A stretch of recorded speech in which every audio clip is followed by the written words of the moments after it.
अभी मेरी शादी को सिर्फ 3 दिन हुए हैं। एक दिन मेरे ससुर ने मेरा नाम लेकर मुझे बुलाया। मेरे ससुराल में सिर्फ मेरे पति और ससुर रहते थे। मेरे पति ने सुहागरात की रात ही मुझे खास तौर पर बताया था कि मेरे पिता बहुत गुस्से वाले स्वभाव के इंसान हैं। उनकी किसी भी बात का मना मत करना, नहीं तो वो गुस्से में पागल हो जाते हैं।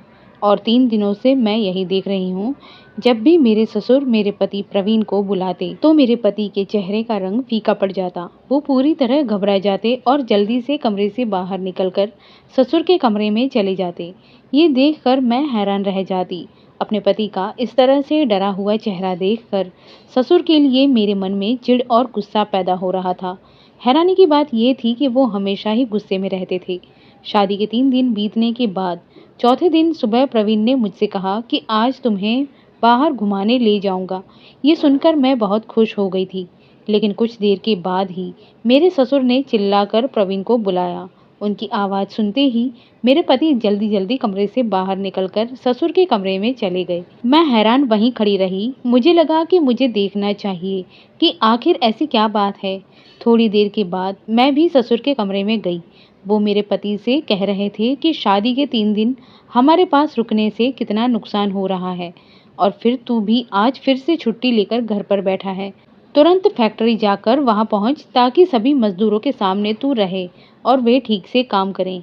मैंने तेरी शादी इसलिए नहीं करवाई कि तू घर में पूरे दिन चुपचाप बैठा रहे, और अपनी पत्नी से कह वो रसोई की जिम्मेदारी संभाल ले, क्योंकि घर में और कोई औरत नहीं है जो ये जिम्मेदारी उठाए। ये सुनकर मुझे बहुत गुस्सा आया था। मैं रसोई में गई और मैं नाश्ता बना रही थी, लेकिन हर दिन मेरे ससुर मेरे बनाए नाश्ते में कुछ न कुछ कमी निकालते। हर बार बस यही कहते कि बेटा इसमें कुछ कम है। ससुराल में बहुएं हमेशा ऐसी ही होती हैं। लेकिन जिस तरह से आज उन्होंने चिल्लाना शुरू किया था, मैं उससे घबरा गई। कुछ देर के बाद मेरे पति चेहरे पर उदासी लेकर कमरे में आया और आते ही कहने लगा कि मुझे माफ़ कर दो, मुझे अभी फैक्ट्री जाना होगा। मैंने उसे समझाते हुए कहा कि कोई बात नहीं, आप पहले काम करो, हम किसी और दिन घूमने चले जाएंगे। मैंने अपनी तकलीफ प्रवीण को जाहिर नहीं होने दी। फिर प्रवीण तैयार होकर फैक्ट्री चला गया और मैं रसोई में जाकर बर्तन धोने लगी। मुझे घर का सारा काम जल्दी ही खत्म करना था। मैंने सभी कमरों की साफ सफाई करना शुरू कर दिया। काम करते करते मैं थक गई थी, तो मैं अपने कमरे में आराम करने जा रही थी। इतने में मेरे ससुर ने मुझे अपने कमरे में बुलाया। मैंने अपने सिर पर घूंघट अच्छी तरह से खींच लिया और अपने ससुर के कमरे में गई और उनसे पूछा कि क्या हुआ पिताजी, मुझे बताएं कि आपको क्या चाहिए। फिर उन्होंने मुझे सिर से पांव तक गहराई से देखा और फिर एक बहुत ही अजीब तरह के हाव भाव में अपनी जीभ अपने सूखे होठों पर लटका दी और कहने लगा कि मुझे दूध चाहिए। मेरे ससुर के मुंह से ये बात सुनकर सबसे पहले मैंने खुद के कपड़ों की ओर देखा। मैंने जल्दी से अपने कपड़े ठीक किए और घर से बाहर चली गई। मुझे अपने ससुर का ये बर्ताव बहुत अजीब लगा। ससुर तो पिता समान होते हैं, और पिता कभी भी अपनी बेटी को सिर से पैर तक इस तरह अजीब नज़रों में नहीं देखते। मैं जल्दी से रसोई में चली गई और फिर दूध का गिलास लेकर ससुर के कमरे में आई। साइड की टेबल पर गिलास रखते ही जैसे ही मैं बाहर जाने लगी, ससुर ने कहा कि कुछ देर मेरे पास बैठो, बातें करो। घर में अभी तुम्हारे अलावा कोई नहीं है और मैं काफ़ी दिनों से अकेला हूँ। अकेले बैठे बैठे बोर हो गया हूँ। ये सुनकर मैं टेंशन में आ गई। ससुर के कमरे में बैठने के लिए सिर्फ एक ही बिस्तर था, कोई कुर्सी या कुछ और नहीं था। इसीलिए मजबूरी में मुझे बिस्तर के किनारे बैठना पड़ा। वो मुझे इधर उधर की बातें करने लगे और बोले, ठंडा दूध मैं नहीं पी सकता, मुझे गर्म चाहिए। ये कहते हुए उन्होंने फिर से मेरी ओर देखा और फिर उनकी नज़रें मेरे पूरे शरीर पर घूमने लगीं। उनकी नज़रों में ना जाने क्या था कि मुझे अजीब सा महसूस होने लगा। मेरा पूरा शरीर डर से कांपने लगा, माथे पर पसीना बहने लगा। ससुर ने कहा कि जल्दी जाओ और इसे गर्म करके लाओ। मैं जल्दी से दूध का गिलास हाथ में लेकर खड़ी हो गई। वैसे भी 3 दिन से देख रही हूँ कि जब मेरे पति घर पर होते थे, तब मेरे ससुर हमेशा गुस्से में बात करते थे, लेकिन आज वो इतनी धीरे धीरे बात कर रहे थे कि मुझे विश्वास नहीं हो रहा था कि ये वही ससुर है जो 3 दिन से प्रवीण को चिल्ला चिल्ला कर बुलाते थे और हमेशा गुस्से में रहते थे। मैंने दूध को गिलास से कटोरे में डालकर थोड़ा गर्म किया, फिर उस दूध को गिलास में डालकर ससुर जी के पास ले आई। जब मैंने गिलास उनकी ओर बढ़ाया, तो उन्होंने गिलास के साथ साथ मेरा हाथ भी पकड़ लिया। मुझे लगा जैसे मेरे पूरे शरीर में करंट का झटका लग गया हो। मैं घबराकर जल्दी से अपना हाथ पीछे खींचने की कोशिश कर रही थी, तभी उन्होंने मेरा हाथ छोड़ दिया। इसके बाद जब मैं कमरे से बाहर जाने लगी तो वो कहने लगे, अरे बाहर कहाँ जा रही हो? यहाँ मेरे पास थोड़ी देर बैठो, मुझसे बातें करो। दिन भर चुपचाप बैठे बैठे मैं बहुत बोर हो गया हूँ। ये कहकर ससुर ने मेरी ओर अजीब नज़रों से देखा। उनका इस तरह से मुझे देखना मुझे अच्छा नहीं लग रहा था। इसके बाद उन्होंने एक और अजीब बात कही। उन्होंने कहा कि तुमने शादी के अगले दिन जो साड़ी पहनी थी उसमें तुम बहुत सुंदर लग रही थी। आज शाम को वही साड़ी पहनना। मेरे ससुर के मुंह से ये सुनकर मुझे बहुत बुरा लग रहा था, क्योंकि इस तरह की फरमाइश तो प्रवीण को मुझसे करनी चाहिए, लेकिन किसी भी सूरत में मेरे ससुर, जो कि मेरे पिता समान हैं, उनके मुंह से इस तरह की बातें शोभा नहीं देती। अब तो मेरे ससुर रोज रोज इस तरह की हरकतें करने लगे थे। जब भी प्रवीण फैक्ट्री जाता, ससुर मुझे अपने कमरे में बुलाते और मुझे अजीब नजरों से देखने लगते। बार बार अपने सूखे होंठों पर जीभ फिराते और फिर कहते कि मुझे दूध पीना है, मुझे गर्म दूध ला कर दो। जब मैं दूध का गिलास लेकर जाती तो वो मेरा हाथ पकड़ लेते और कहते कि मेरे पास बैठो और मुझसे बातें करो। मैं उनके साथ क्या बातें कर सकती हूँ, इसीलिए ये कहकर कमरे से बाहर निकल आती कि मुझे खाना पकाना है, बर्तन धोने हैं।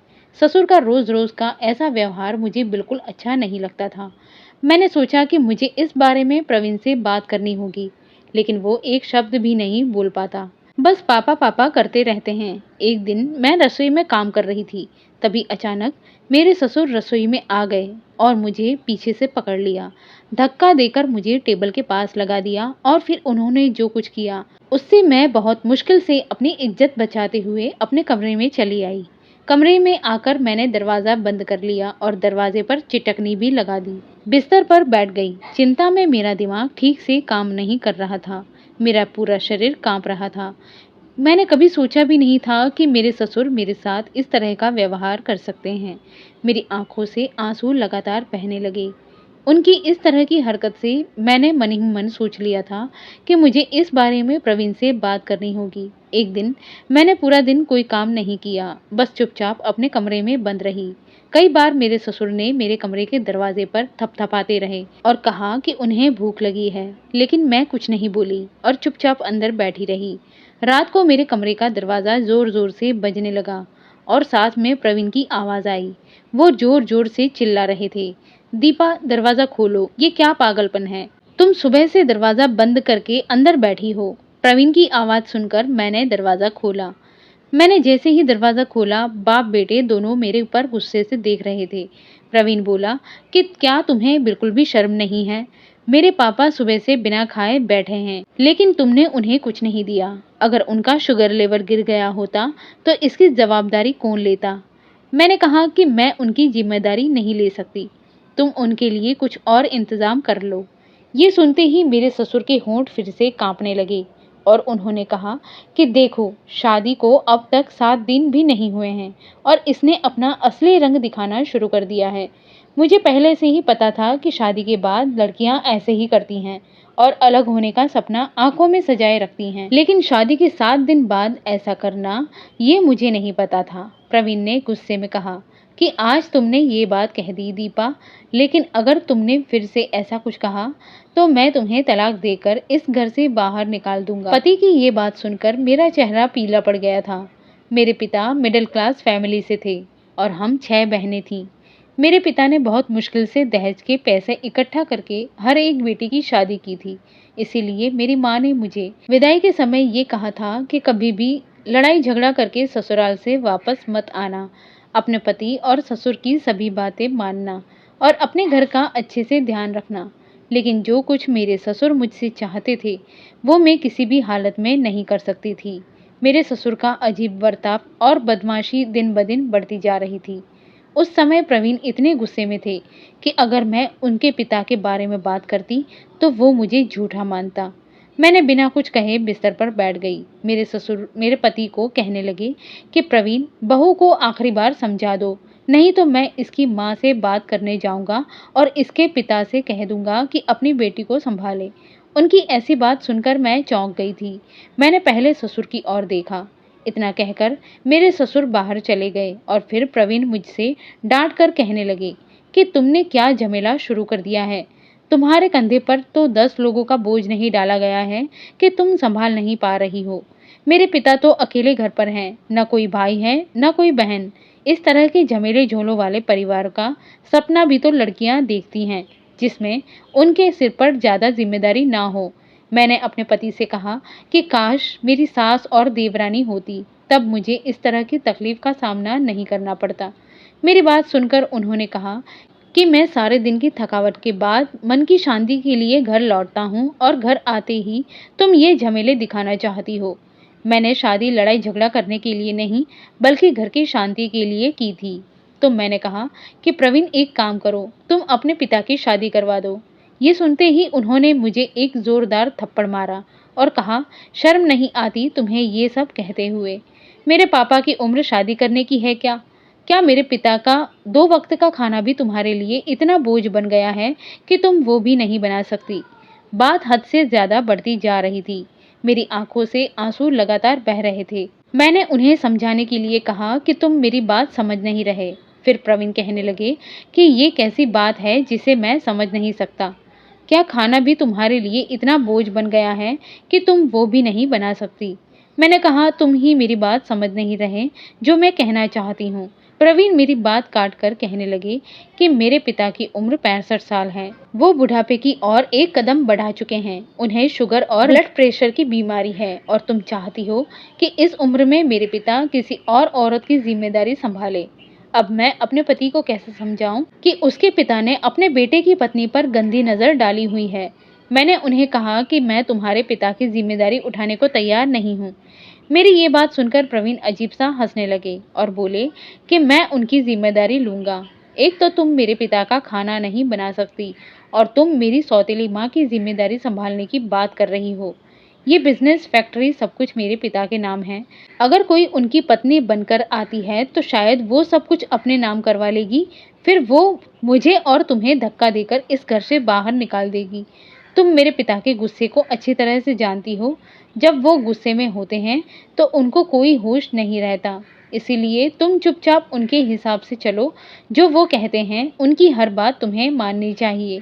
इससे पहले कि मैं कुछ और कह पाती, प्रवीण ने कहा कि तुम मेरे पिता की शादी की बात मत करो, और इतना कहकर वो कमरे से बाहर निकल गया। अब मैं सोचने लगी कि मुझे क्या करना चाहिए, क्योंकि मैं अपने ससुर की इस तरह की बदतमीजी हर दिन सहन नहीं कर सकती थी। और मेरे घर वापस लौटने का तो मतलब होगा कि मेरे माँ बाप को तकलीफ देना। मैं अपने माँ बाप की तकलीफ को बढ़ाना नहीं चाहती और उन पर बोझ बनना नहीं चाहती थी। हम जैसी लड़कियां कितनी बेसहारा होती हैं, जिन्हें अपने परिवार को बचाने के लिए बहुत कुछ सहन करना पड़ता है। अगर मैं अपने पिता के घर वापस चली गई तो फिर मेरी शादी नहीं होगी। अगर मैं तलाक लेकर अपने पिता के घर लौट गई तो मेरी छोटी बहनों के लिए भी रिश्ते आने बंद हो जाएंगे। इन बातों को सोचते सोचते मेरी आंखों से आंसू बहने लगे। मैंने अपनी साड़ी के पल्लू से आंखों के आंसू पोंछे। तब अचानक प्रवीण की आवाज आई, दीपा जल्दी बाहर आओ, नाश्ते के लिए पराठे बना दो। पापा को बाहर का खाना बिल्कुल नहीं पचता है। बाहर जाकर नाश्ता बनाने लगी। नाश्ता बनाकर मैं उसे कमरे में ले आई। उस दिन मैंने खाना नहीं खाया था, लेकिन प्रवीण ने एक बार भी मुझसे नहीं पूछा कि क्या मैं दिन भर की भूखी हूँ। पति कभी भी अपनी पत्नी की परवाह नहीं करते, उनका सिर्फ अपने काम पर ध्यान रहता है। प्रवीण का व्यवहार भी ऐसा ही था जैसे कि कुछ आदमी होते हैं। मैं इसके बाद से चुप रहने लगी थी। अगले दिन जैसे ही मेरा पति फैक्ट्री गया, मेरे ससुर ने मुझे चिल्लाकर बुलाना शुरू कर दिया। मैं बहुत परेशान थी, लेकिन मजबूर होकर मुझे उनके पास जाना पड़ा। मुझे देखकर वो अजीब तरीके से मेरे पास आए और फिर उन्होंने वो कहा जिसे सुनकर मेरे पैरों तले से जमीन निकल गई थी। वो कहने लगे कि तुम क्या समझती हो कि तुम्हारे प्यार का नशा मेरे बेटे के सिर चढ़ गया है और तुम्हारी वजह से वो मुझे छोड़ देगा और मुझसे अलग होकर तुम्हें अलग घर में ले जाएगा। जो तुम चाहती हो वो कभी भी नहीं हो सकता। मैंने उसे अच्छी तरह से अपने काबू में रखा है। वो चाहे भी तो कहीं नहीं जा सकता और ना ही तुम कहीं जा सकती हो।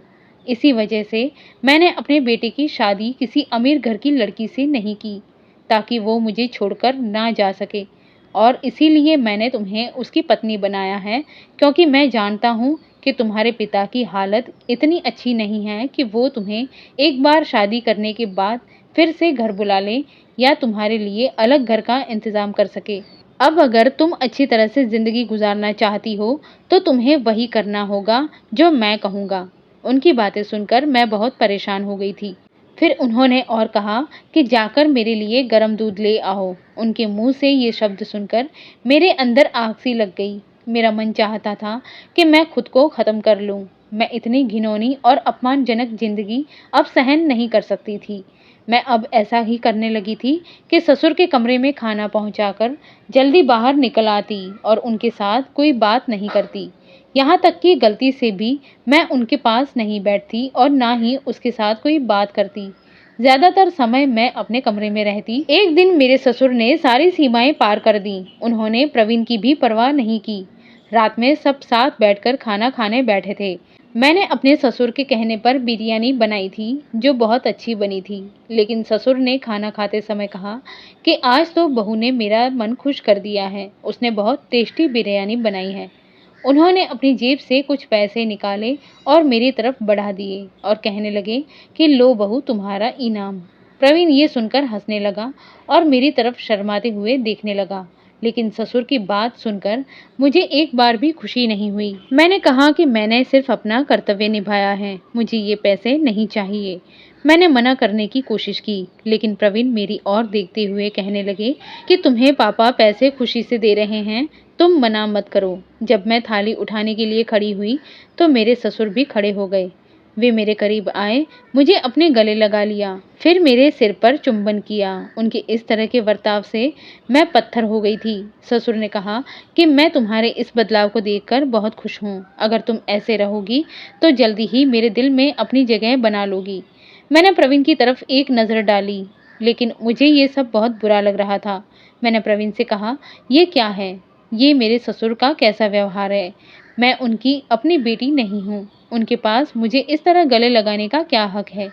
मैंने कहा कि भगवान भी एक उम्र के बाद पिता और बेटी के बीच की दूरी बनाए रखने की बात करते हैं। मेरी इस बात पर प्रवीण गुस्से में आ गया और कहने लगा कि तुम इतनी घटिया सोच वाली इंसान हो सकती हो, मैंने ये सपने में भी नहीं सोचा था। मेरे पिता तुम्हें अपनी बेटी की तरह मानते हैं। उन्होंने तुम्हें सिर्फ थोड़ा स्पर्श किया है और अपने प्यार का इजहार किया है।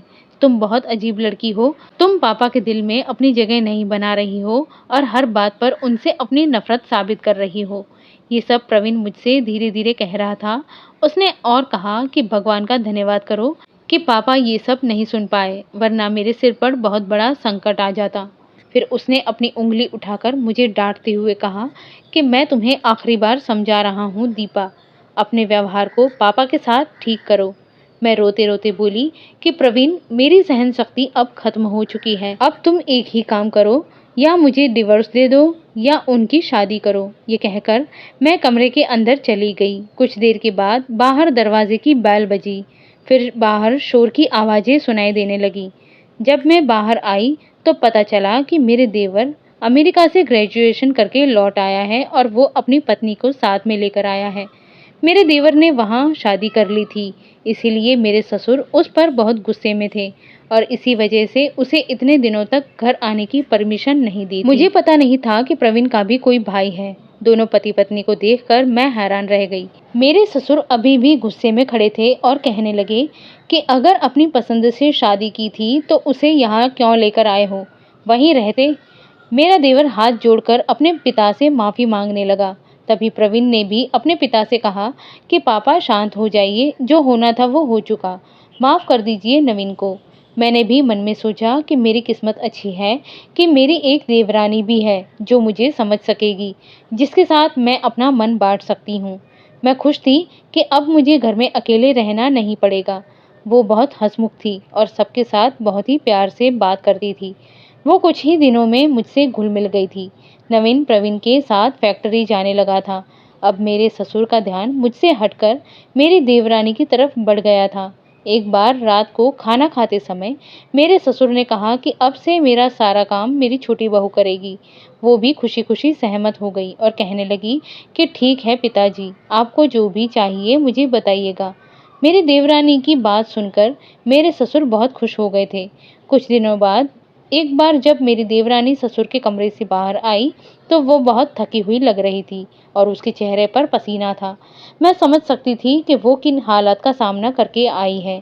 मेरी देवरानी चुपचाप रसोई में जाकर बर्तन धोने लगी।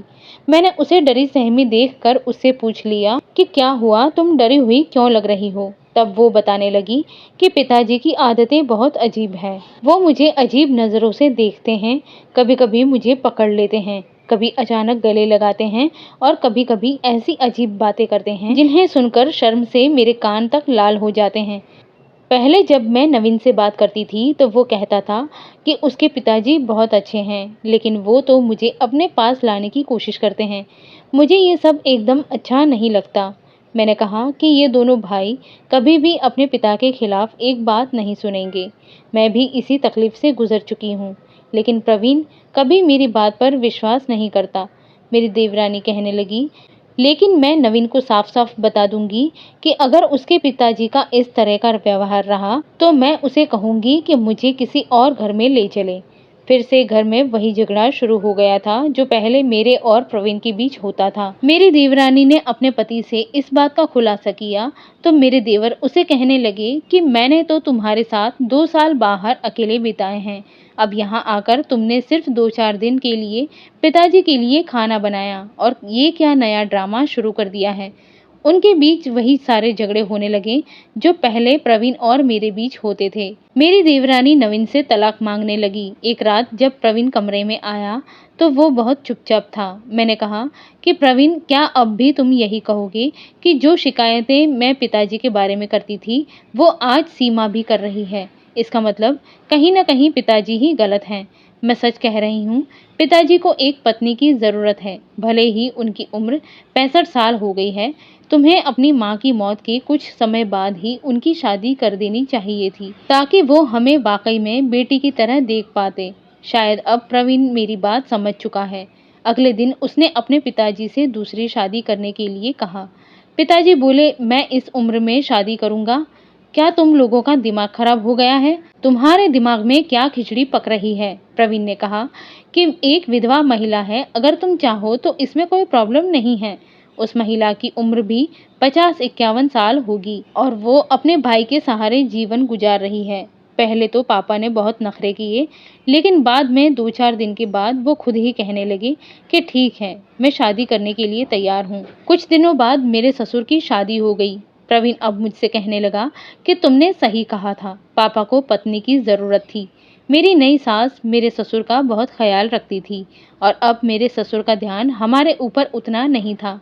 हमारे समाज में ये बहुत नॉर्मल हो गया है कि अगर पिता की उम्र ज़्यादा हो जाती है तो संतानें उनकी दूसरी शादी में बाधा डालना चाहती है, जिस वजह से परिवार की नई बहू को ऐसी तकलीफ़ों का सामना करना पड़ता है जैसी तकलीफ़ों का सामना मुझे और प्रवीण को करना पड़ा था। दोस्तों, ये कहानी आपको कैसी लगी ये ज़रूर कमेंट में बताएं। मैं आप सभी के कमेंट के रिप्लाई देने की कोशिश करूंगी। अगर कहानी पसंद आई हो तो एक लाइक ज़रूर दें ताकि मैं चैनल को आगे बढ़ा सकूं, और अगर चैनल पर नए हो तो चैनल को सब्सक्राइब कर लें। धन्यवाद।